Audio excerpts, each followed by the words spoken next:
Anyway, we buffed the start a little bit, but we're going to get into fucking Your House, Our Rules, episode 40. Got the 40 ounces. Cheers again, y'all. Fucking, we're going to break this one in a special type of way. We got Andre here for the second time, and it's a special episode. Hi, Mike. Still bad. You had to take a drink for it because when you cheers, you always got to drink, but it's a special episode.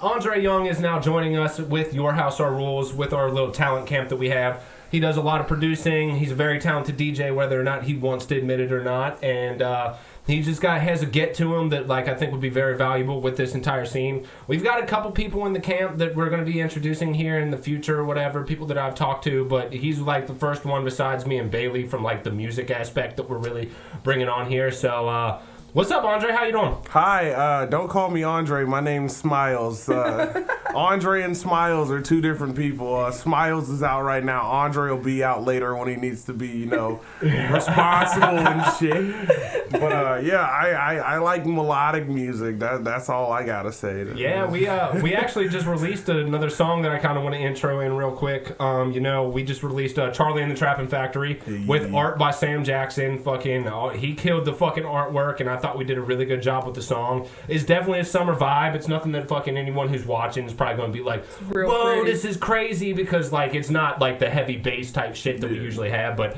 I thought it was definitely successful. We put a lot of time into it. It probably ended up being about a year of working on it before we finally got it the fuck out. They kept talking about this track. This track is going to be great. This track, we're working on it. Finally. And how was it? Damn. And how was it? It's pretty good. Pretty good. I thought you were going to tell me it was trash. No, once you mastered it to where that riser was louder, it was good. It's good. Yeah, the first one that I sent them definitely did not have the get to it. And I was trying to get Andre to fucking up the little wah, wah, wah, wah, wah that we had. And every time he sent it to me, I'm like, what is going on that we're losing this every fucking time? And I was like, dude, just send it to me and I'll fucking throw it in there. And we ended up having the mastered track. And then I took just that one sample and putting it over it and just bumping it up a little bit. And it ended up working. He ended up doing the same thing, and that's when we got the final thing. So yeah, it fucking turned out well. So definitely check that out. It's on my SoundCloud, and then we have SmileZ on all major streaming platforms. We're having a little bit of issues getting me on that because this is the first time I've released anything on those. But anywhere you want to find it, it's called Charlie and the Trappin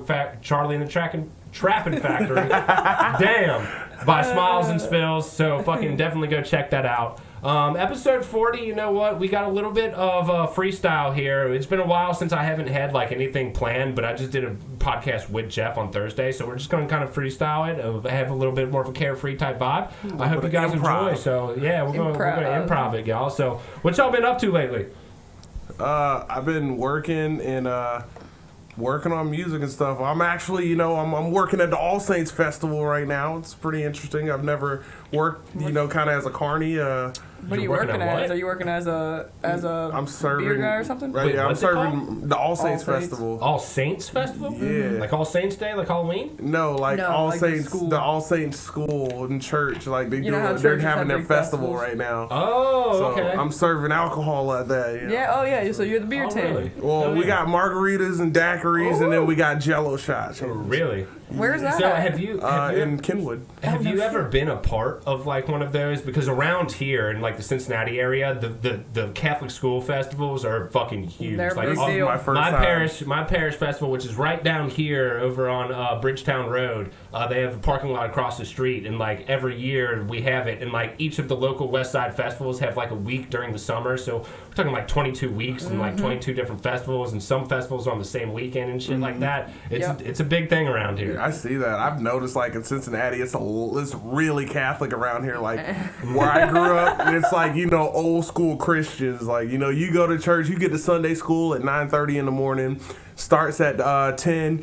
Sunday school is from 10 to 11. You got a break from 11 to 12, and then church goes into 12, from 12 to 2:30, 3:30. Then after that, the whole church goes out for dinner and all that. So you're literally you wake up and it's going to work, and you're just church stuff all day. We don't go that hard. That's what I grew up around, but it's extremely Catholic around here. And was that Baptist? I don't know what type of Christian it is. I think Baptists do that. Baptist. Yeah, it sounded like some they do it Methodist, like- Baptist. Like, there's so many different forms of Christianity. Old school Christians. Yeah, like, but I mean, I know all about the Sunday school life because my mom was actually the commissioner for our school for a while, and she taught PSR every Sunday for like damn near my entire childhood. We used to have like community service that I would do at Elder, which is an all boys Catholic high school and stuff, and I used to use teaching with her as of like my community service hours. So I know all about that aspect of things, but like it's interesting to see what you think of the whole like dynamic that we have here. Is there gambling? I was just about to say, like, they're like, it's so You weird, got pool like. tabs, you got poker. Yeah, I'm like, I'm watching like all these like high school kids just gathered around this game called Beat the Dealer, and then another one called Sixes or something like that. I was like, I watched my buddy Harmeyer, who used to be the co-host on this podcast. I watched him one time fucking play Beat the Dealer for like 4 hours, and like it was one of those things where like he came in with $20 and was like up $400 and ended up walking away with like maybe 10 or something like that. Yeah, they dude, make it's crazy. so much money off those festivals. It's wild too, because it's like, you know, the Roman Catholic schools and shit like that. Like you would think that like they wouldn't have the like overabundance of alcohol sales and all the gambling and shit. Dude. Hell no, bro. When they set up that parking lot and they had the festival on that parking lot, literally half of it is the big white tent in the middle. Yep, Everything with the beer. around it is like the fucking like TGI Fridays awning type thing, red and white, all of them like red and white stripes all the way around, and then there's that one big white one that you have to be 21 and over because they play like blackjack and poker and all kinds of shit in there. Yep. All kinds of shit. Dude, Catholics love beer. I've They noticed that. love beer. Oh yeah, you would think it would be wine and unleavened bread. But No, instead it's beer. Miller Lite, Bud Light. Yeah, nah, they're fun times though. I know a couple people who are like getting to the age where they're having kids and like so they're bringing their kids to the festival or whatever. Yeah. And like when I was in school, it was a thing where like when the Parish festival would come up, all me and my grade school friends would go up and just hang out there, just be a little degenerates. Yeah, and you just shit got like dropped that. off, and then Yeah. your parents came and picked you up or whatever time. Right, and then you get to like that fucking late high school and like college years, and you're like, what the fuck were we thinking? Oh. Then you start getting a little bit older, and you're like, oh, now we can bring our kids here and get drunk. No, now I get drunk here. So my buddy Joey Schroth, who might be like my best friend of all time, I'm fucking first grade, one of my closest people of all time. He's doing this thing with his kid and his wife Jenna, who I actually grew up on the same street with. His dad used to fucking have a megaphone and would just get drunk as shit and start yelling shit at people on the megaphone the entire fucking weekend. Yeah, Parish festivals were a fun time, man. Yep. They Yeah. still are. Yeah, we need to go to one this I summer. will. We need to I go will. to I wish. Fenwick Festival, let's go. Let's run it. That's where I want to Fenwick? go. That's where I went to See, high school. I don't know. That fucking. Fenwick Festival. Oh, Fenwick's fucking in Cincinnati. dope. No, it's not. It's not. No. Finley Middletown. isn't. It's in That's- Middletown. Kind of Cincinnati. No, it isn't. It's Middletown. It's in between Dayton and Cincinnati. Middletown. That's why it's named Middletown. Do you know that? Yeah. Hey, you know, some people don't know it. Well, shit. Fenwick up in Middletown. I did not know Fenwick was in Middletown. Yeah, it's right by my house. Fuck it. I'll go. I don't give a Yeah, shit. let's go. Let's do it. It's a good time. I'm down. But then you have to come to one. Am I in Then I- Cincinnati. I'm Because- fine. 'cause I know I you- go to. I've been to St. Michael's Festival. Am I invited? No, fuck Fuck no. you. Hell no, Andre. No. This is a Your House Our Rules field trip, but no, you ain't allowed to go. Oh no, we're Guess gonna it's have a their couple. house, their rules. Huh? Yeah, it's all right. rules around here, man. Yeah, no, we need to start doing some fucking adventures. We definitely are. I mean, I definitely have seen since like, because I've had a close relationship with you, Andre, for a while now. Shit, I can't. When was it? San Holo? Yeah. San Holo was the first He's time here, I met actually. you. Yeah, Our special guest, San Funny Holo. story. This is how I met Keith. We're at a San Holo show, and I'm standing here, you know, and I kind of look over and I glance. I was like, oh my God, bro, fucking San Holo standing right next to me. He's just going to walk through the crowd and get up on stage. And I'm just like looking at him, looking at the stage, and then San Holo walks up. I'm like, then who the fuck is this? And that's how I met Keith. Dude, I've never heard that story, but that's hilarious. No, we were Oh at my God. we were at Bogart's, and like he legitimately God, thought that's I was so San funny. Holo. And now if you go look up like San Holo's Instagram, excuse The me, beast is coming out. the beast is coming out. If you go look up San Holo on like Instagram or just Google search him or whatever, like I do kind of look like him. Man. And like we were there, and like it's not even kinda though. Like you look like him. Like you thought that was you in that picture of him. You look like him, bro. Well, there's that one picture where he has like the lighter, and it's like lighting up his face type thing. You know what I'm talking about? You guys Miller have the same sent that. facial features. Yeah, Miller sent that one. He has a little bit of a wider like button nose than I do. I got that fucking big long Jew nose. You got Jew nose. Yeah. So like we do look similar, but I remember we were there, and like for me, it was one of the worst sets that I've seen, like of all time. It was beautiful. I did not enjoy Son Holo. It was absolutely I saw him at beautiful. Bonnaroo, and he plays a different set than the music that he actually puts out. Well, it's because that right. was his album one set, and that's a very like down low album. But then like I saw him 2 weeks later. Here's the thing. So when I went into the show, I had thought that I was going to get Son Holo like 2017 Bonnaroo, which I was not at, but I had heard plenty of things like Jack. See, that's what I saw my too. My cousin Jack, and it was a straight DJ set that he did, from what I understand. Yeah. Jack has been to a million festivals, a million shows, seen Bass Nectar like 20-something times or some shit like that. And he told me that Son Holo Bonnaroo 2017 was one of the top 5 sets that he has ever seen. And I went in there, and he had like his guitar out, and he was just like strumming one chord and fucking humming and shit like that. I'm like, what are we watching? It was and album one. Now I've heard that they're getting better, but at the same time, Bogarts is one of the most trash venues that we have. See, everybody says that, and I enjoy going to Bogarts. I've never, but you get kicked out of Bogarts. I do not. I am a good little girl, and I don't get kicked out of Bogarts. I had to scan 2 tickets to get in one time because I had one person scan my ticket, and then there was someone standing in the way, so I went to walk around, and the other guy standing on the other side stopped me. I was like, she just scanned my ticket, and she looked the other way. I'm like, what the fuck? So I had to scan my other ticket. Luckily, dude, I had it. I've never had issues like that at Bogarts. I like Bogarts. Security is always a shit. The sound never is fucking as big or as loud as it needs to be for the venue, which is like it's like that mid-grade fucking not even mid-grade. It's like a larger grade venue for like winter performances and stuff like that. Like when it comes down to it, like Riverbend is obviously going to be the biggest one. Well, yeah, but that's you can't compare Riverbend and Bogarts. Here's the thing: you can't have Riverbend during the fucking winter. So when it comes to that, all those bigger names are going to like Bogarts. They have the PNC Pavilion. They have the inside. And they just built that Icon Music Center now. So Icon Music Center is going to start taking a lot of business from Bogarts too. Have you ever been there? I haven't. I haven't either. I heard it's pretty dope. What is this? I've never even heard of it. Really? It's down. It's down on the banks, but I mean, you're never really going to hear too much electronic music there unless it's very mainstream. The only people I've ever seen bigger venues usually don't have electronic. Well, I don't know if it's because I listen to country music, but the only people that I've seen where I know who they are is country music artists. Country music is actually like, because I know a lot of people who don't really consider themselves like music heads from like my earlier life or whatever. The concerts that they go to are always like country concerts. Dude, country concerts are fun. They're a bunch of drunk idiots, and they're so fun. You know how many people have tried to get me to go to a fucking country concert, and I just will not do it. See, you don't even have to like country, though. Here's the thing. That's say, what they always fucking say. No, you They're don't always understand. like, oh, you don't have to like country. You go to get drunk and fucking look at the girls in the flannels and short jean shorts. But if you you're say right. that... Well, why the fuck would I spend fucking like $50 to $100 to go see music that I don't want to hear when I can do the same shit over here? But if you say the same shit about electronic music, it's like you don't have to like the music. You go for the experience, the lights and all that. It's like, oh, well then where am I going? I'm like, okay, so the same shit you're telling me, like it don't fucking work both ways. Electronic music has I've had my fucking people visuals. my friends that don't like electronic music. They might come just because they're my friends, but I mean, I've had them come where they're like, actually, this is pretty damn fucking cool.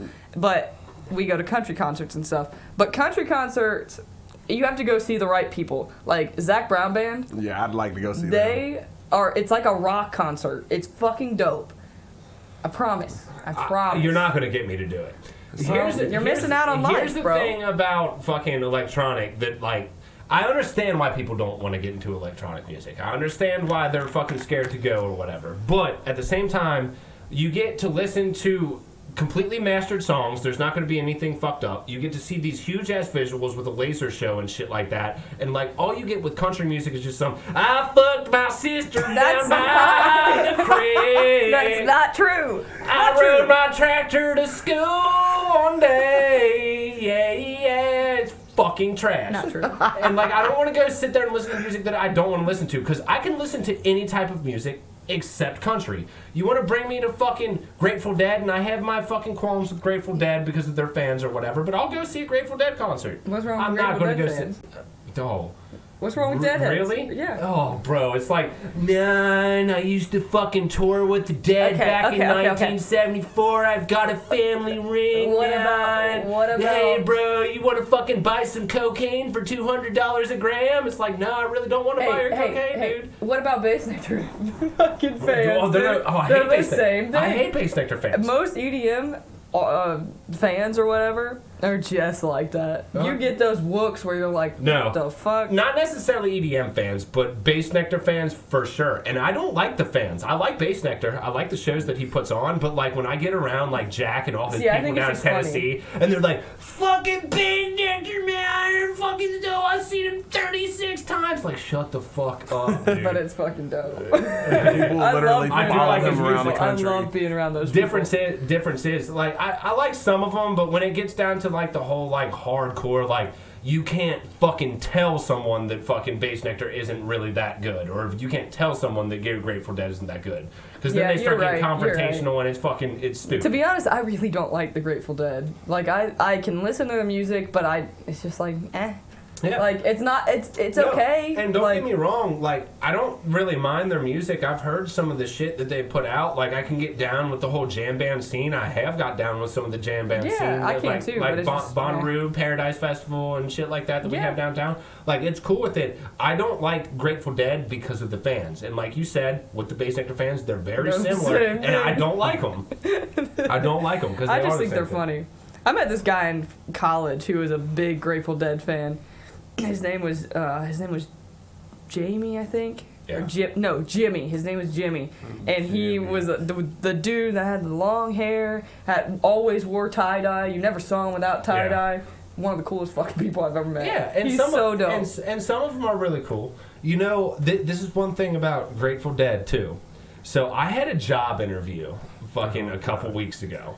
And it was for an audio-video technician job, which is like, you know, going up, setting speakers up wherever it needs to. They're a huge company, and they've got locations all around the United States type thing.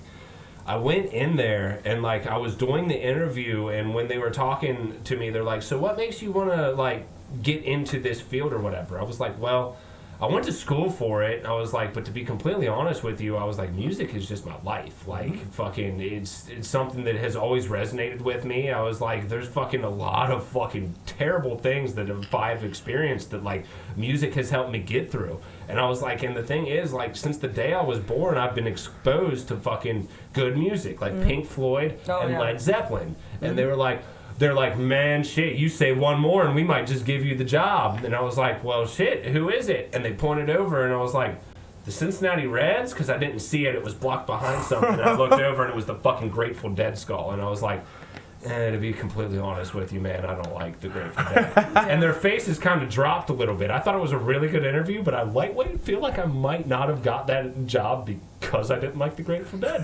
Oh, well. So the Bengals, you know how when you go to the game, like there's these vendors that are outside that are not actual vendors, they just have printed t-shirts of shit that they've made. Mm-hmm. There's this dude that was walking around our tailgate, and he came up, and he was like, I've got these 2 shirts, would you like to buy one? And one was like a Grateful Dead with all like tie-dye Bengals. It's a dope-ass shirt. I bought this shirt, but there's another one that was cool, but it wasn't as cool as that one. Right. Now, I can't say any of the Grateful Dead songs' names. To be honest, I can't say hardly any band's I don't even know name. if they actually have songs. The whole idea of them is like the jam band thing. Like they just get up and start playing. Well, they have songs like on Spotify, like the names of their songs and stuff. But like I can't say like I can only say a few Excision songs, and I love Excision. But I don't know the names of everything. I just know how they are. Yeah. So I had this dude come up to me at inside the stadium at the game. I was waiting in line for a beer, and he goes, hey, Grateful Dead. He goes, how old are you? And I was like, 24. And he's like, oh, name 3 songs. And I was like, bro. I was like, I have no clue. Drew's 26, and like he is one of the biggest Deadheads that I know. No, Drew, but I hate people that are like that. Like, That's why I don't how like Grateful Dead That's why I fans don't are. like. I That's why I don't agree. like Grateful Dead. Like, no, I can't name any of their songs. You play one of their top songs, I'd be like, oh, this Yeah, sounds I know like that. Grateful Dead. Yeah. But no, I can't name their songs, and that pissed me off. Now, here's the thing about it. I've got a lot of songs that are downloaded on my mixer and stuff. I probably do not know the names or me neither. or either the name or the artist to like 70% of No, those songs. me neither. Now it's different with hip hop or rock or something like that, but EDM, no. Hunter, You just I hear the played. song and you like it and like fuck it. I remember this song when you see the name of yeah. You know the song, you, You just know don't the song, you don't know necessarily the know name. the name of the song Like- or the artist. How I was talking about that house set that I played, where at the end I freestyled heavy. Mm-hmm. I played this song and it's got like a heavy metal intro, Mm-hmm. and it's a dope song. And Hunter came up to me and goes, "Dude, what the fuck is that song?" I said, "I don't know." I don't know. He I goes- can find it for you He if goes, you need it. he goes, "What do you mean you don't know?" I was like, I don't know the name of it. And he was like, "You played it." I was like, "I understand I played the song." No. To be honest, I picked the song because it was the same key and BPM, and I Exactly. like. It's something and that- he was like, "What do you mean?" I was like, "You don't understand." It's something that you try to work on. Like, I've actively been like, I should really know these songs. Yeah, So no, when I people don't. are like, yo, what the fuck is that? I can be like, oh, it's fucking this, that, and the other. Oh yeah, put like Baby putting Shark. a mix out. I had Ingrid text me. She's like, "I need this song, and this song," and I was like, "Well, fuck, okay." You got Shazam. You can do it. Yeah, I was like, "Fuck, all right." I had to go back on my computer and go to the set and like look through all of it, and I was like, "I think it's these songs. I don't know." And she was like, "What do you Right. mean?" I was like, "I don't fucking Dude, know, man." So I'm trying to do like this whole like NFT package for Beast Ice Volume 1 where I'm gonna like animate the logo and like have the original artwork and have the original thing and do a visual mix to it and stuff like that. And I'm trying to find the song so I can do like a re-edit, because going back, it's one of my most popular ones. Everyone always tells me like, yo, I listened to this at the Beast gym Ice and is shit. actually Like pretty good. Beast Ice Volume 1, like pretty everyone good. is like, everyone's like, yeah, this shit's dope. I listened to this at the gym, but like it needs some tuning because like it was right when I first started. It was my first mixtape. Oh yeah. Outside of Shit Happens, which was technically just a set that I played at Wobbs. the original The Wobbs original or whatever. Wobbs. And like I just need to tune that up. I'm a so bit. pissed I didn't go to the original one. And I don't know like a couple of the songs that I played in that. I know. fucking And, mixtape. like, well, how we did a live mix for my mixtape that I just put out, the Red Line District, and how you were like, Bailey, yeah, let's go do this live mix. I didn't have it the set downloaded onto my computer. Right. And I was like, I think I know some. So the first half of it is the actual set, and then the next is just like Right. just fucking put shit together. Uh, And I was like, it'll work. I mean, shit, when it comes down to it, I did one for Andre too, and if you haven't seen that video, definitely check that out. It's on this channel right here. It's if you're watching fucking on YouTube. trash. Do you See, why you gotta say it's trash, bro? Because everything I do is trash. I'm not a good DJ. trash means good? Shut the fuck up, We Andre. can do that, but Andre actually means it. Hey, Before Your Eyes wasn't trash. I stand by that. Before Your Eyes, time and a little bit of life goes on. Dude, But no. Those three So, were good. I barely knew who you were. I think I met you maybe 2 times. And I was on my SoundCloud, like on the For You page thing, kind of, and a track by SmileZ was on it. And I was like, all right, start turning it on. And then I played it. We went, it was me, John Miller, Katie, John's girlfriend, and we went to, it was Breakaway, and I had a speaker set up in the hotel room. We were playing music. I played that song. And John goes, what the hell is this song? And I said, I don't know. And I looked it up, and I was like, it says it's SmileZ. And Katie goes, Andre? And I was like, Andre is SmileZ? And she goes, yeah. And I was like, well, fuck, it's Andre. Yeah. And he was like, oh my God, he's really good. I was like, yeah, he is really good. Yeah. And you need to get that into your head. You're good, bro. Yeah. Trash music that day I die. Let's go. Yeah. Well, I mean, we can get down with that. It's one thing we do get down with that because I remember after the first barrel set that I played. What was that? The fourth one. Yeah, I don't know. Okay, well, Probably. the first barrel set I played, people kept coming up to me and were like, yo, that shit's so good. I was like, nah, that shit's fucking trash, bro. And like it became a thing where like fucking Extract was on stage and he was playing his set, and the whole time I'm sitting there, I'm like, trash! That shit's trash! Like it was one of the better sets that I've ever fucking heard from a local DJ. He killed it. Oh my god, he killed it. But like everyone the entire night was like, yo, that shit was so trash in like a positive way. So I understand what you do with that somewhat, but you do have a little bit of things that you need to fucking do because you got talent, man. A little bit. Yeah. If I had one piece of advice for you with your production side of things, I would probably say add a little bit more substance to the tracks and work on the mastering. I'm working on the mastering. Dude, Definitely. mixing and mastering is a hard thing. It's hard as to do. fuck. Everybody's like, oh yeah, make music. I'm like, all right, yeah, make music. Now make it sound how it's supposed to sound. Yeah. To be honest, when I make my first track, which it's on the way, I am getting it. I'm actually fucking putting my nose to the fucking grindstone and actually doing it. Oh yeah? Yes. I was telling Andre when we were walking back from getting the 40s that I've gotten a lot of my like. I'm making all the sounds in Serum and stuff.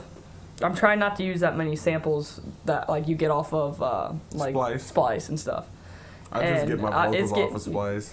Yeah, you told me that one time. I was like, how the fuck did you get all these vocals off Splice? That's something that we probably need to, because like they're cool, they are what they are, but I don't want fucking the same vocals that everyone else has. When you start reaching out and fucking finding people who like actually sing. I'll rap. I'll tell you that right now. I'll rap for anyone. Fucking give me what you need. Okay. He's gonna do the fucking EP. He's got that trap song that he's putting on the EP that he said he wants me to do it over. I got it. You're gonna rap? You're gonna be surprised. I promise that. Okay, all right. Yeah. I've heard you rap. It's called Progress. I can't wait for it. I've heard you rap.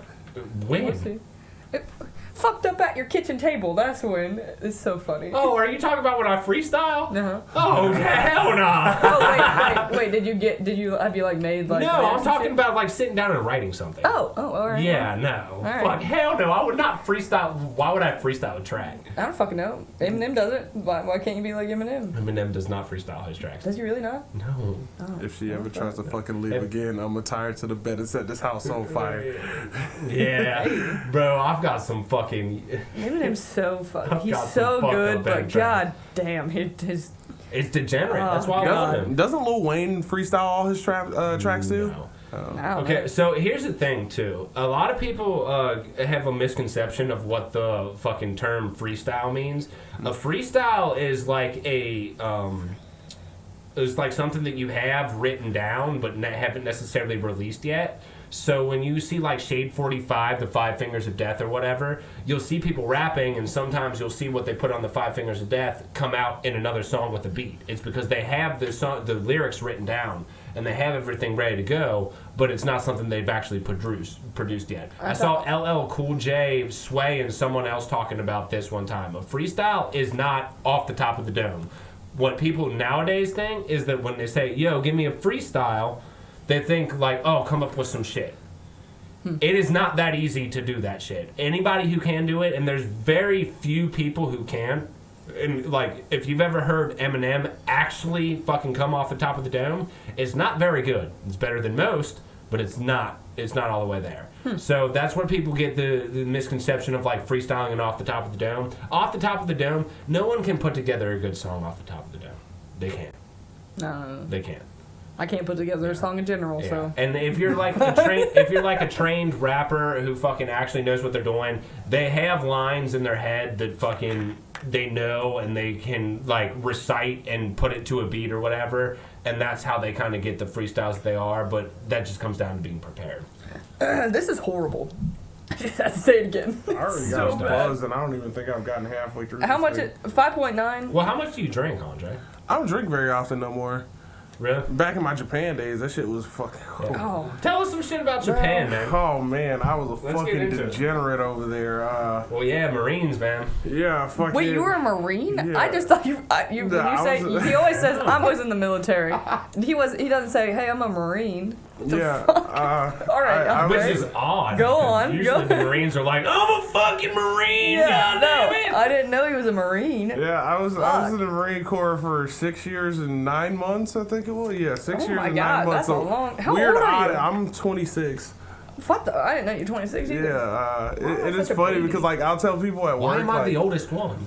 Like, You're old. I was talking to one of my supervisor at work about fucking like IT shit, and I was like, yeah, I don't miss IT. He's like, oh, you did IT? I was like, yeah, I did IT for about 7 years. And he's like, oh, really? I was like, we got you to this. I'm like, didn't want to do IT no more. Like, I mean, I could always fall back on it if need to be, but yeah, fucking my time in Japan was fucking dope as fuck. Met some cool ass people. Like, one of them actually lives in Indianapolis. I spent the night at his house before we went to the Indy 500, and How was that, by the way? I got my first sunburn ever. I'm fucking 26 years old and got my first sunburn ever. Dude, you dark black. Yeah, I'm not just a little bit black. Like, I'm up there, shit. I got a question. What's up? And it's not. I don't want to sound racist from asking this. Well, I'm not it's already going to sound racist now. When you get a sunburn? What is your like? Our skin looks red. What does yours do? Did you It just feel looks the pain? darker. Like, my forehead was burning when we fucking left. And I was like, I think I got sunburned. And I felt my forehead the next day. I was like, it kind of feels scaly. And now it's starting to peel and Really? shit like that. Really? Like, So, a couple weeks back, me and Sam went over to Chris's house when he was in Canada, delivering his baby. Her name is Aria Celeste. What a goddamn That's awesome. champion name. That's awesome. Yes. I It's love fucking that great. name. And congrats to Chris, one of my best friends of all time, with his newborn child. Like, I'm proud of you, man. But when we were Way over to there, have good swimmers. when we were over there, Max was. We were just sitting out, and we had this little inflatable pool, and we were chilling. Max is light skinned, but like he had this like low cut shirt or whatever. And by the end of the day, after us sitting there all day, it was noticeable how much darker his fucking. So okay, so you guys just get darker. I was just ignorant to the fact of what it was. I was curious. It was from me in high school. I think it was the blackest I've ever been in my entire life. But you just look at the picture and it's like someone just fucking cut out the fucking picture and it's like a fucking black background on that motherfucker or something like that. Down there in Florida, bro. Yeah, but that was when I was playing football, being in the sun all day, damn near year round and shit. You know, like that. I got dark as fuck. You only got a sunburn in Indianapolis? Well, here's why. Because we got out there at 6:30 in the morning and we didn't get back in the car until like 4:30 in the afternoon. Indy 500 something else. Yeah. My whole and family we were at used the to go snake there pit every too. year for decades. So we were just out in the sun the whole time. Like we had to. Who played Snake Pit? It was fucking Deadmau5, Martin Garrix, Galantis, Yeah. Yellow Claw. You don't want to see Deadmau5? That was the only set I was like, Deadmau5 is I don't like fucking Deadmau5 dope. as a fucking person, let alone his music. So Oh, really? yeah, Deadmau5 Is he a bad person? I Yeah, he didn't know really that. is. Like there was one time where people were getting on him about how he was acting, and he's like, I don't want to be a role model. I just want y'all to leave me the fuck alone. I don't want people to look up to me. Like I'm like, dude, you can't just fucking. Well, I mean, okay, going from not being anybody and then being famous. But like, I don't he's know still if a dick about I it. definitely like, can understand Yeah, that, man, it's- because like I'm definitely perceived as a very confident person, and like I am a confident person, but at the same time, like when I'm alone and fucking thinking about the things that fucking I do, like just all alone and shit, it gets to some very dark fucking like antisocial type places. And when you have made Everybody a has name that. of yourself and everyone is like, yo, he's such an awesome person, blah, blah, blah, just because of like the music that you make, I can see how that would create a disconnect. Well, and especially like an electronic artist, he's on a laptop making music. He probably doesn't have anybody there while he's he's just doing it. his mindset He's being about antisocial by just making music. And that's probably what he does all the time. yeah, I mean, but there's a lot of DJs are very odd, or a lot of producers are very odd antisocial people because they were the weird kids that were just like, I learned how to fucking make music. I mean, shit, fucking, you kind of gotta be that way in order to fucking Make electronic actually music. make, Yeah. not even make electronic music, make music. Because at some point, like, I'm recently reaching a point where, like, I want to sit down and actually fucking grind and fucking make music and fucking DJ and fucking work on the podcast and do my streaming thing, because, like, before that, like, it was all just partying and fucking being a socialite and stuff like that. And when you're doing that, like, the amount of times I've fucking been in a room where, like, I felt completely alone in a room full of people is outstanding. No, I feel that way too. Yeah. I'll be in here fucking, like, when we're working on a song, I'm in here fucking producing shit, and everybody else is out there fucking drinking and all that, and I'm just like, I'm in here grinding hard as fuck, and I'm like, hey, Keith, come check this out. Yeah. And I gave you your props. I gave you your props for that one night, too. I was like, dude, I give you props fucking, because we're all out here partying and shit, and you could care less. You just want to fucking finish this goddamn song. Dude, I'm getting to that point where I'm like, I could care less if I go to somebody else's house. I just want to sit down in my basement on my computer and just be alone. That's what I'm trying to do with YHOR. I want to create an environment where like we can come over here and like someone can work on a track, Sam can work on his artwork, people can work on everything, and we can still fucking have like that social thing where we're all working together and stuff. But then you get into that aspect of like needing to fucking put your shit forward and fucking meet people and you socialize and stuff like that. Well, yeah, I mean that's where a lot of DJs have issues on, like how we were talking beforehand on who you know and whatever. A lot of DJs are antisocial people, and when they go to shows and stuff, like say Throwing the Barrel shows. If I see a DJ that goes to the shows and isn't booked, like I've never booked him before, but they have come to show after show at the Barrel. Mm-hmm. I'm like, oh, they're putting the work in. They're having a good time at the shows that I'm throwing. Maybe I should put them on a show.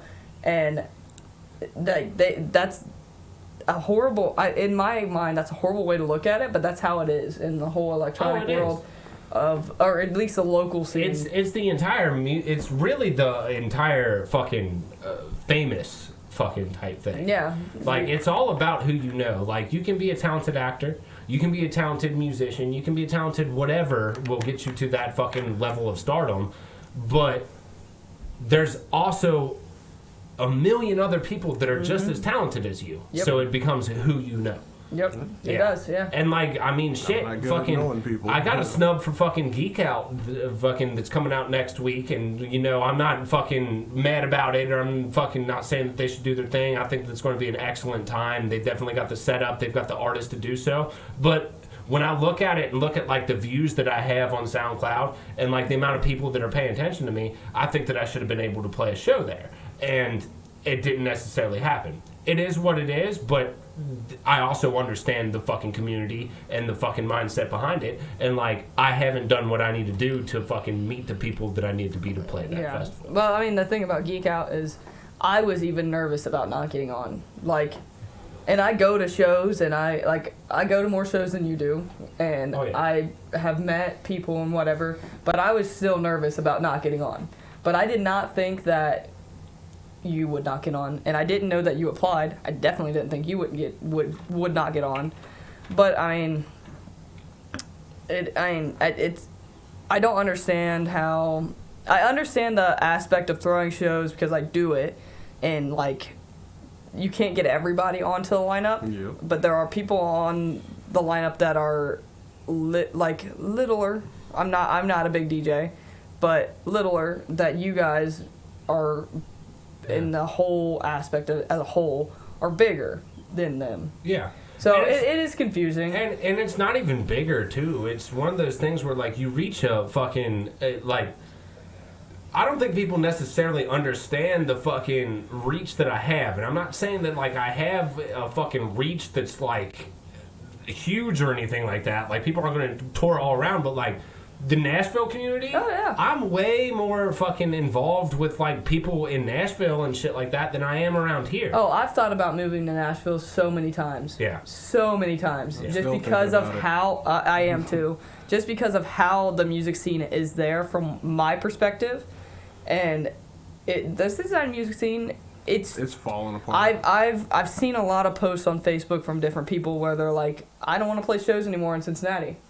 And it's because of the scene in Cincinnati. Well, it's because of the people that throw the shows, which I know a lot of people that run shows in Cincinnati, and they're great people. But sometimes, you're always going to make mistakes, and sometimes they make those mistakes, and that makes people turn away from them. The thing about the community that we have in Cincinnati compared to everywhere else, like, if you're a aspiring DJ in the Cincinnati community, usually it's all like rhythm and house, like really heavier house music type shit. And if you go out of like the Midwest, that scene ain't really there. They like more of that, like what I like to call funk step, where like they incorporate horn, like live horns and fucking live guitar and shit like that. I mean, that's or Nashville, fucking clubby music and shit. But Nashville is, the music city capital of the United States. Well, it's Music City. Yeah. That's the reason why because Jack has fucking tried to get me to move to Nashville so much, but the thing that I don't want to do there is it's so overly saturated. And to be completely honest with you, no one in Nashville, like the fucking like mid-tier, like there's been a couple people like Proto Height that's fucking blown up and shit like that. But for the most part, from Nashville. Yeah, there's a lot most of the people though, they don't want to go outside of Nashville. I know a lot of DJs down there that like they just want to play local shows and will not go anywhere out of Nashville. And it's like, it's cool that you want to fucking grow your community and stuff, but it's so overly saturated in that fucking community. Branch out a little bit and see what you can do there. Yeah. And but it is hard to branch out. I don't want to put myself in that bubble. I would rather go and fucking move with Dalton in Atlanta than I would to move down to fucking Nashville. One DJ that is branching out that I am super proud of him for actually doing it, because like you said, a lot of the DJs, at least that we know in Nashville, they stay in Nashville, they don't really branch out, is B-Dubs, the guy that I had on the Barrel Show. Yeah. He is playing like, I see his Facebook posts all the time. He's playing in like at the Barrel, Arkansas, and like at the he's Barrel, he was everywhere. telling me, he was like, "Yo, I've got a show in Arkansas, I've got a show in fucking Florida. He's got shows everywhere." Yeah, like, and that's awesome. And that's those are the people like yeah, we think so highly of the DJs that we know in Nashville that are like at the top of their scene in Nashville. Mm-hmm. And B-Dubs, I don't know that. I mean, obviously we don't live in Nashville. We don't go to all of the shows in Nashville, whatever. But I think B-Dubs, because he's kind of like a mid-tier DJ in Nashville, but he's branching out that far, he's the one that's going to go somewhere. Yeah. It's. I don't know about that, and the reason why is because he has a very heavy, like, dubstep type rhythm type vibe to him, and that's just not the vibe down in Nashville. Well, no, that's why he's branching out, though. Yeah. I mean, we don't know what the scene in Arkansas is, or, like, I mean, I saw, God, what the hell is his name? The guy that lives in Arkansas, fuck. We went to sudden death with him, and we went over to his house. You were not with us. It was just me and John and my ex and... Oh, is it one of Miller's friends? Yeah, it's one of Miller's friends. I know who you're talking about. But his whole crew at least, which was like... There was like 20 people at his house. His whole crew at least loved like heavy dubstep. And now that's not speaking for the whole Arkansas EDM community. I have no clue what the Arkansas EDM community is. Well, they've got the Con Festival, so... Well, I thought Wakan was out in Pennsylvania. No, it's in Arkansas. It's on like a mountain range, isn't it? Mulberry Mountain. Yeah. I could have swore that was in Pennsylvania. Whew. Yeah, no. Maybe Mulberry Mountain is because there's what's that festival out there? No, that's in Scranton. I didn't know what you're talking about.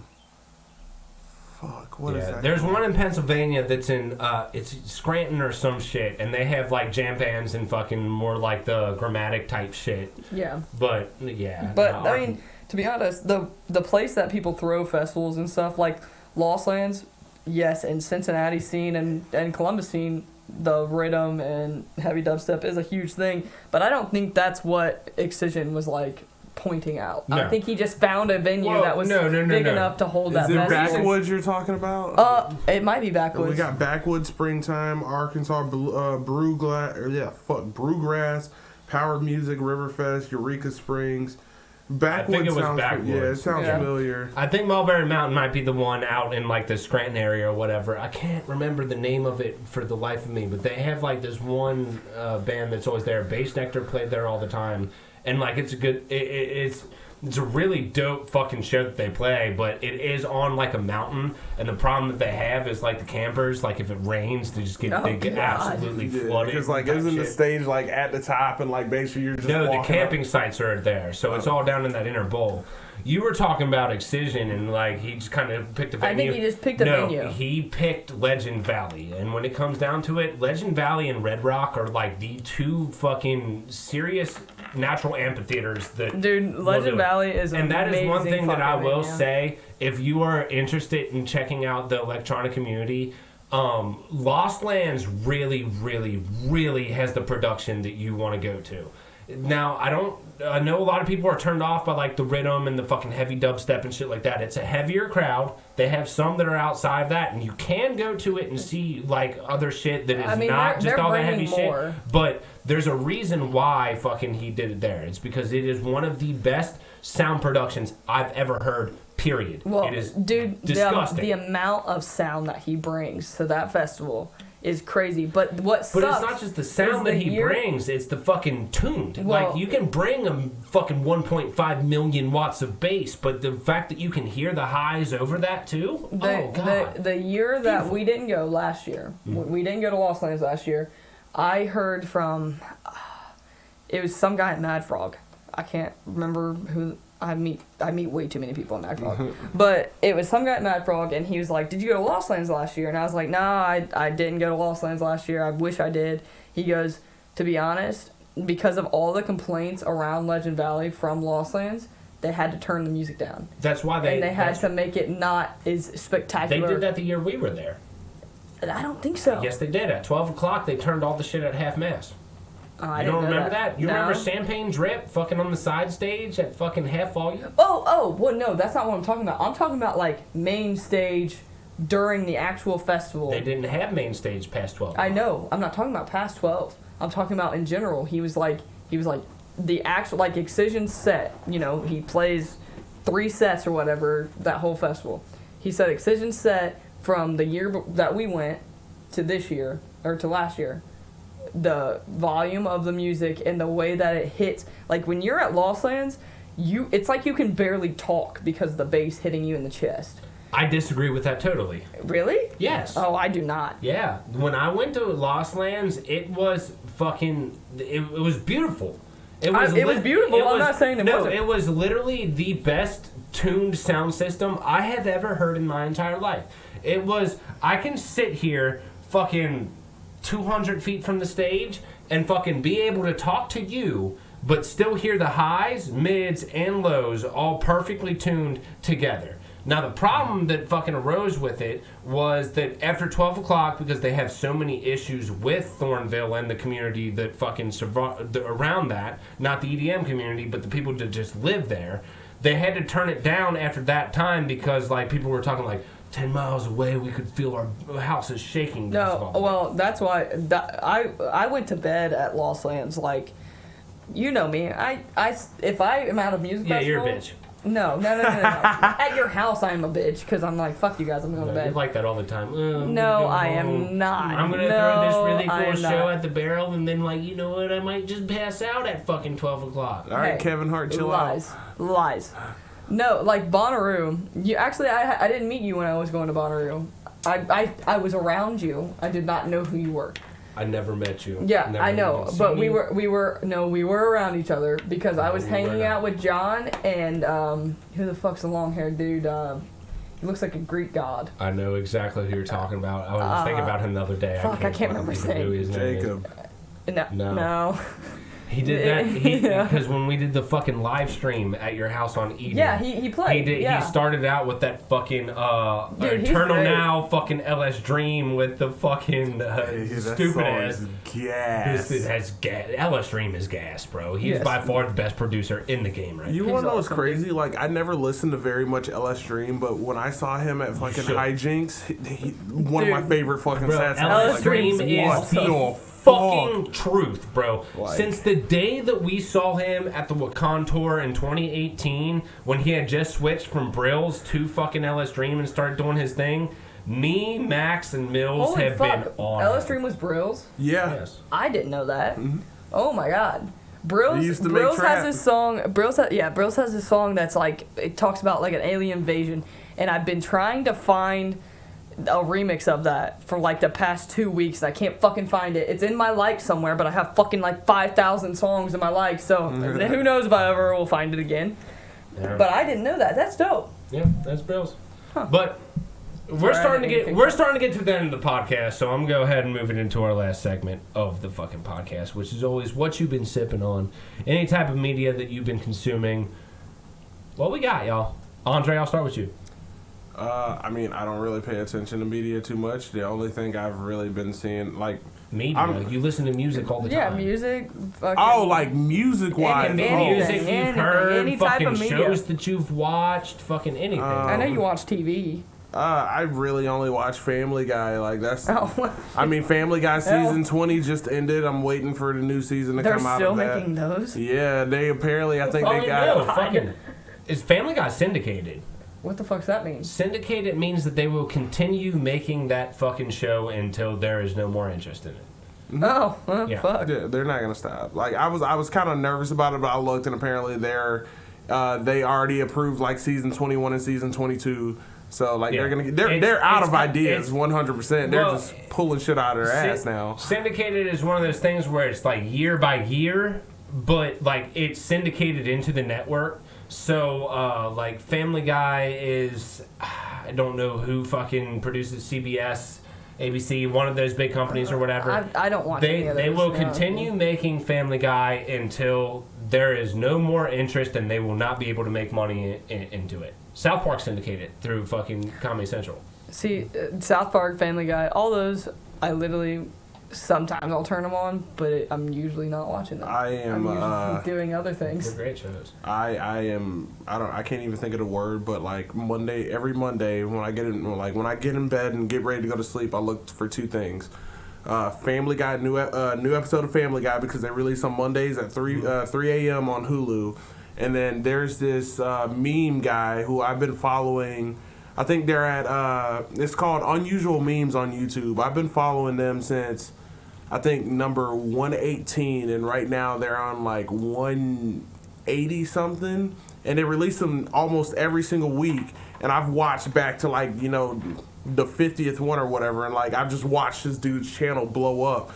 But when I tell you some of the, like, not as much anymore, but like the first couple ones I used to see, like some of the funniest shit I've ever seen in my life. So it's like, I literally get in bed every Monday night, and those are the two things I look forward to. The new episode of Family Guy, which there aren't any right now because they just released season 20, episode 20 a couple weeks back, so we got to wait for season 21 later this year. And then the meme compilation, I fucking watch it like religiously every single Monday. That's exactly what I do. Like, that's how you have so many good memes. Yeah, I mean, I see. Well, I mean, your memes are trash, bro. They're not as good anymore. Like I've kind of like I tell people all the time. If I could share the memes that I wanted to, bro. Like I tell people all the time, I can't I'm like, share those. Like people are like, oh, I'm better at shit posting than than you. you.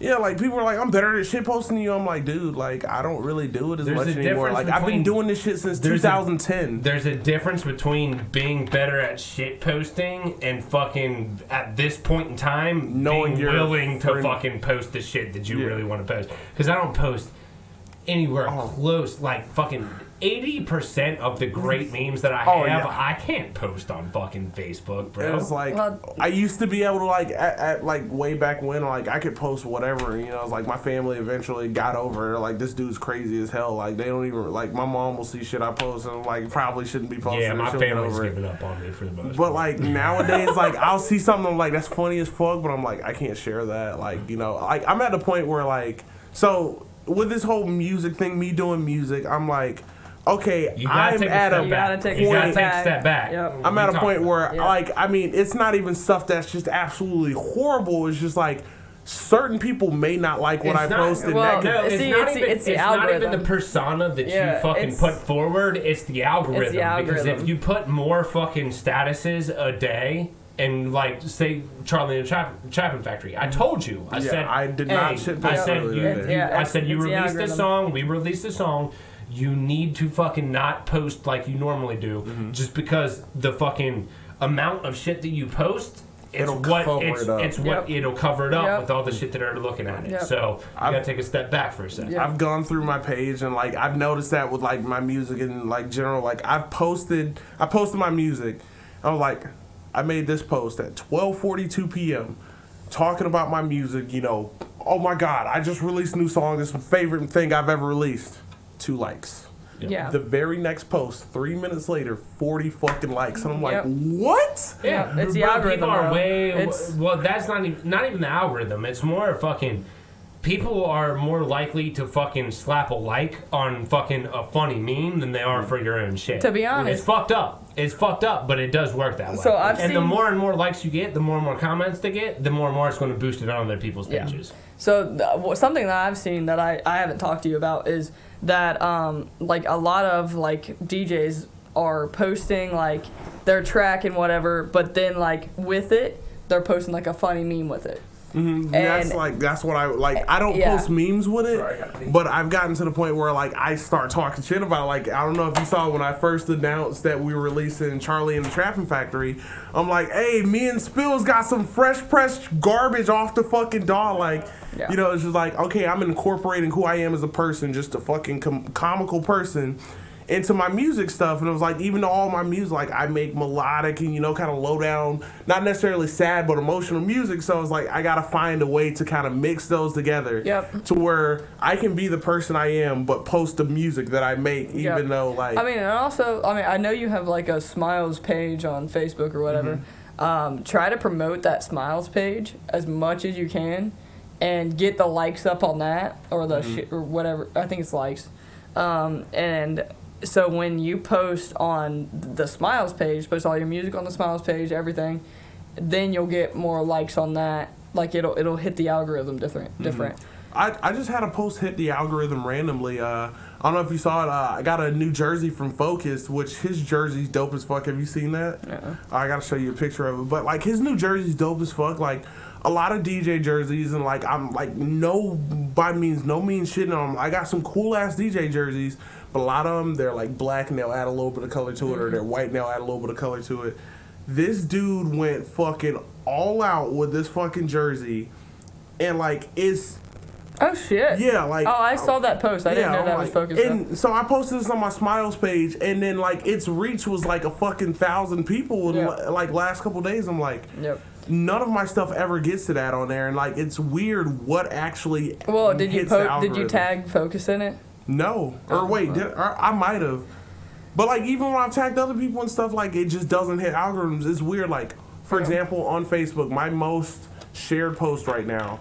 Didn't expect anything to happen to it. I went on Facebook. I posted, "I'm a slut for bass." That's all I posted. 3,000 shares. I'm like, what?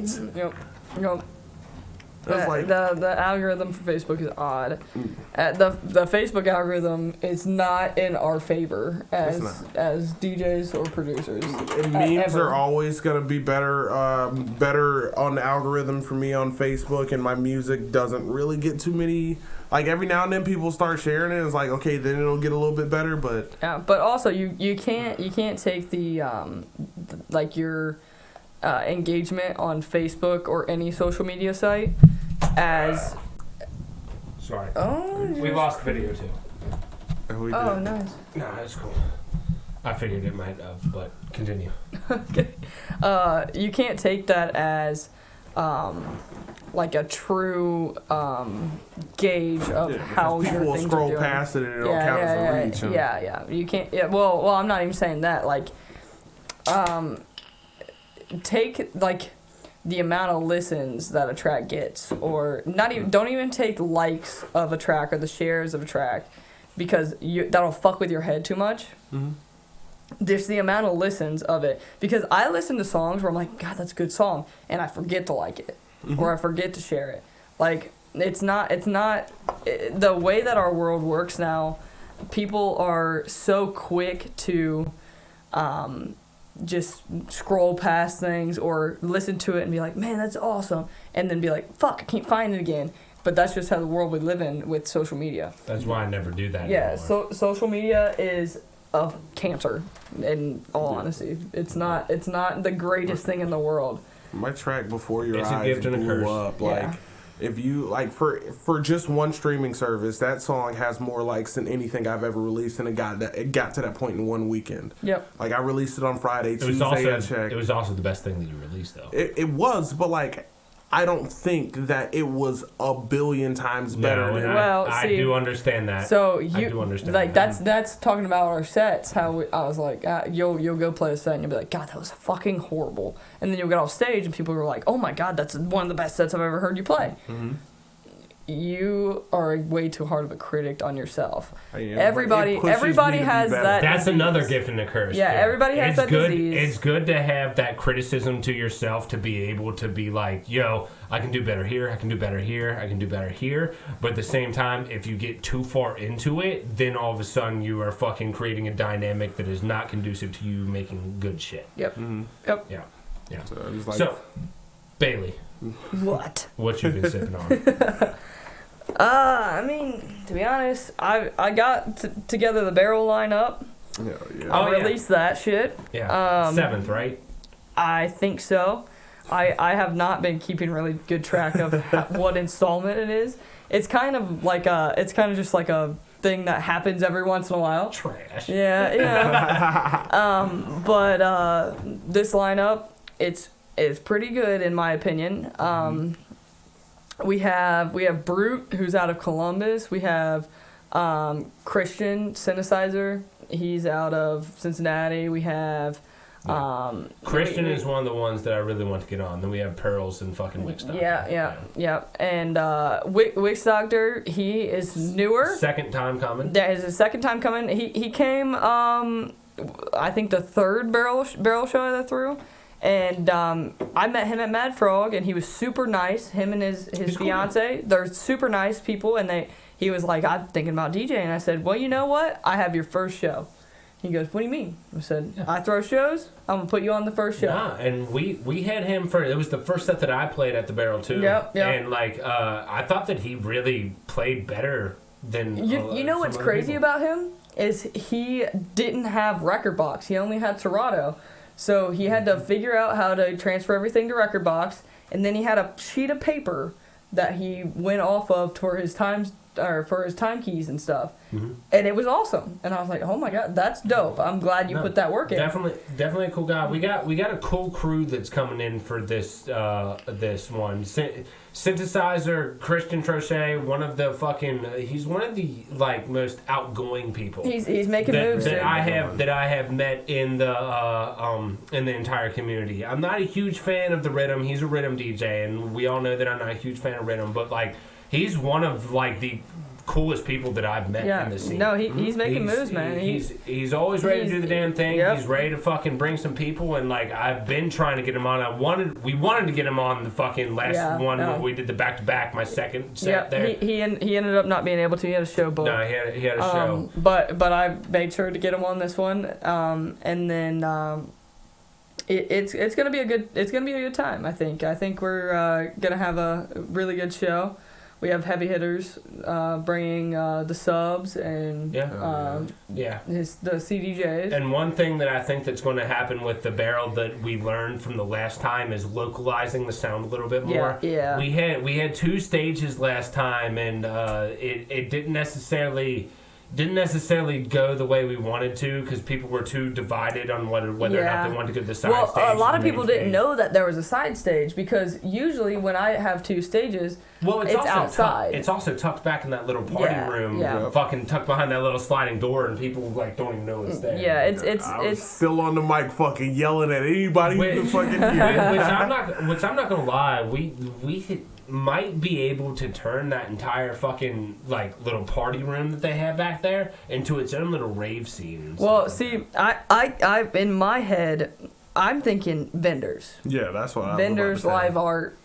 Everybody goes in there to do that stuff. Just put like a sign in there. But the outside, the reason the outside worked better, but we can't do the outside now because their landlord is being a dick and whatever.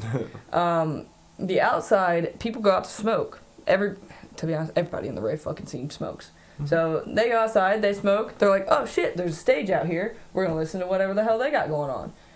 And the party room, like, I had, I'm horrible with names, but he came up to me and he's like, how did you have all these DJs on this one stage? Are they playing like half hour? What are you doing? And I said, no, they're playing an hour. I said, we got a second stage. And he goes, where? And I was like, in the party room. He goes, where's that? I was like, behind this this door way. in the corner. That you this fucking way. know. Yeah. See, like, now I think we have, it's something that we need to pan out on or could potentially pan on, but I think that little side stage that they have, it has this little, like, exclusive type thing to it. Well, And if the we wanted bass to tell kept people- closing the door, too. The bass from the Yeah. subs kept closing the door, and everybody was like, can I go in here? Yeah, yeah. I'm like, yeah, Yeah. just open the door. So it has something that we could definitely work in there with that. I almost think that like we could do some shit where it's like you still pay the cover charge, still come in, you can like enjoy because it is a bar that Yeah. like is in Springboro and Yeah, like it's a country bar. Yeah, we had a couple people there that like we were watching the door and they came in. They're like, cover charge? What? Yeah, well, Like- because they never charge a cover. It doesn't matter what. There's certain bands that come in there play, but they're usually country bands. And if they're like a higher tier country band, then they have to buy tickets to get in. But we're the only people that throw shows there that have a cover charge. But so when the regulars come in, we're supposed to have bouncers that know the regulars. Mhm. Last show we didn't have bouncers. I had to figure that out 30 minutes before the show. And so we had Hunter watching the door. I watched the door for a little bit. We had Yeah. my mom watching the door. Everyone was watching the door. No one knows who's the regulars are. So when they come in, most of the time, if the last show that I had a bouncers at, they knew the regulars and they just let them in for free. I'm completely okay with that because they're regulars. They're coming into the bar to give the bar money. Like, don't have any issue with it. They're old men usually. And that's where I see an advantage in that little side room that we have. If we can get it and face it so that it's not, because it's a really long, narrow, like shotgun style thing. If we can turn the stage out, we The can thing have, with that is we all can the have- cords. There's no outlets except for on that back wall. That's what sucks. get an extension cord. No, I know that, but like the way that it I tried to set it up there and it We could have didn't- solved all that with an extension cord. You don't want cords running all over the place when You you're gotta, trying like, to. tape them You to get the gaffer corner. tape. Well, we didn't have any of that. I did. Where? In your car? I got What? gaffer tape fucking in my car right now. Oh well, you didn't tell me So- that during the Keith show. just starts pulling tape Yeah, out you of his didn't. ass. You Like, didn't what show do me you that when we mean? did the Like, show. Well, now I have gaffer tape because the front of my car is so fucked up that I actually have to front tape the entire fucking thing. But I see some shit where we could do with the barrel where we have that side stage and like you said, the locals can come in and still enjoy their shit and we can still have the rave in. Whether or not they fucking want to come in and pay the cover charge, there's still a show and they can pay the cover charge type shit. We can do that, and we have that little exclusive fucking thing because the little sliding door that they have, it's cool. It's like It's a barn it's door. like yeah. old school underground rave shit. It is, really yeah, is. yeah. Like it's like yo, you're here for the rave or you're here for the bar. Hey, come Yeah. back in here and Yeah. fucking see it. And don't get me wrong, the main stage is really cool and we've got a dope setup. I think that we could do more with that. I think at the end of the day, though, it really comes down to something where, like, if we can get the talent to have both stages doing the same thing at one time. Yeah. Yeah. It's a learning process, and we're getting through it, and we will get through Yeah, it. throwing shows is hard, man. You It don't is, you it you is. think it's easy. It's not. It's not. It's a lot of work, and it I've learned sucks. that real But fast. then when you actually put together something where you see, my favorite thing is seeing the people that come that don't that are never there, Yeah. and then they have a great Dude, time. God, that's such a good feeling. The first time Such a that good I time. played a barrel set, there were locals there that Yeah, were just it's fucking such a good beating it, time. headbanging with fucking like all our friends and shit. Yeah, like it's that. awesome. It's it was such great. a good time. And it's something that we're going to try and integrate, and we fucking will, and fucking we'll do the most that we can. We need a little bit more fucking on the side of like bringing people in that can fucking attract more people around. Yeah. It's a tall task because it is a little country bar and shit like that. Yep. But We're getting it there though. I I, think mean, that- they keep I booking think it, that so we're- they I think like that, it. I think that we're already getting there, and the fact that you've already done 5 of them is more Yeah, than they're- fucking we're enough getting there, man. to prove of that. So we're gonna do that. We're gonna continue to fucking pan out on things. We're gonna continue to fucking scientific method the fuck out of it. Yeah, it's We're gonna getting there, fucking man. Trial form a and error. hypothesis. Hypothesis. Hypothesis. Dr. We're Seuss. gonna form a hypothesis, test it out, see where it goes, and fucking go from there. It's all about trying shit, and if it doesn't work, it doesn't work, and it sucks when it doesn't work. But sometimes it doesn't work because of the time you tried, and it might work later. Yep. That's the thing about fucking promotion, and I give you props for that, Bailey, because it's something that you really, really want to tackle. That is a very, very hard thing to do. It's so hard. It's fucking ridiculous the amount of fucking time, effort, stress, blood, sweat, and tears that goes into fucking putting on a production, and then like people fucking, oh, I'm gonna be there, I'm gonna be there, I'm gonna be there, I'm gonna be there, and they don't show up. Yeah, it sucks. It sucks. It sucks. But if you can continue going on through that and fucking actually make something that people want to come to and will come to, it's gonna be something beautiful. Oh yeah, we're gonna get it there. We're gonna get it. Don't worry, y'all. We're gonna keep on going. Fucking, we're 40 episodes into Your House Our Rules, fucking the podcast, in 2.5 years. It sucks. It does suck. That's why I'm here. I'm anywhere where there's going to be trash. It's doing good, man. It's doing We're good. going to be all right. But I think it's about time to wrap it up. I would say what I've been sipping on, but I honestly did that in the last episode, which was 2 days ago. So this has been episode 40 of Your House Our Rules. Hey. Penis.